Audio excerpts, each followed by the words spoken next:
magandang araw at welcome sa aking page na kung tawagin ay Mulat.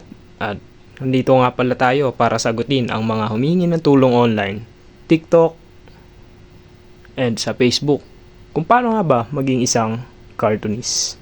Kaya tara, makinig ka, let's go! So sa pagbuo ng konsepto, kailangan mong isipin ay nagbasa ba ako ng balita or nanood ba ako ng balita at nakinig. Dahil ang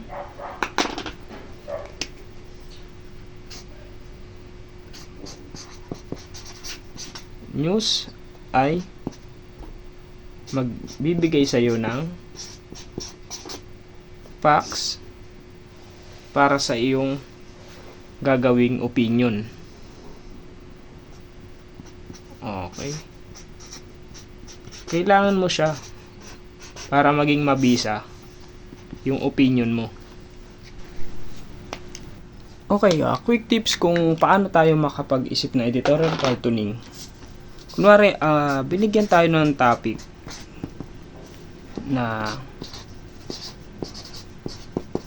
patungkol sa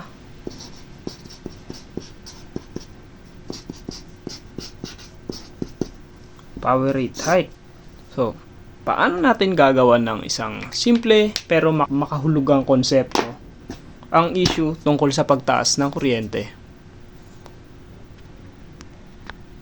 So, first, kailangan muna nating ilista ano nga ba yung mga bagay na nandito sa salitang power rate hike, no?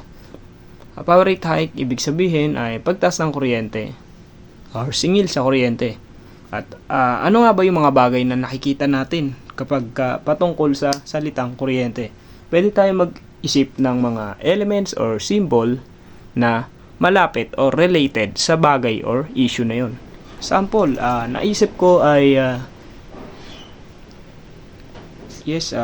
poste ng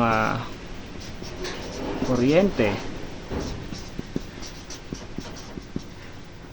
Yan, isa sa naisip kong simbolo.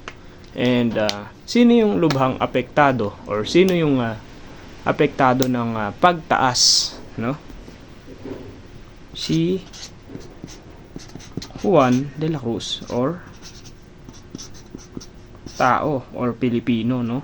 Ngayon, sa opinion ko niyan ay ipapakita ko na kawawa or lubhang apektado si Juan sa nangyari.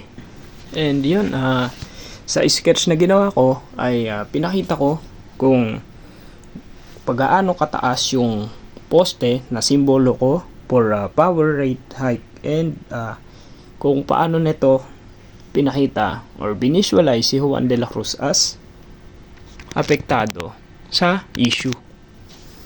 And para mas mabilis mabasa yung label ay gumawa ko ng parang banner sa gilid nito na nakasabit sa linya ng kuryente. So yun, sana mayroon kayong natutunan kahit konti sa aking mabilisan lang na video. So yun, maraming salamat po. For more, follow me on my Facebook page and TikTok and also on YouTube. Maraming salamat po.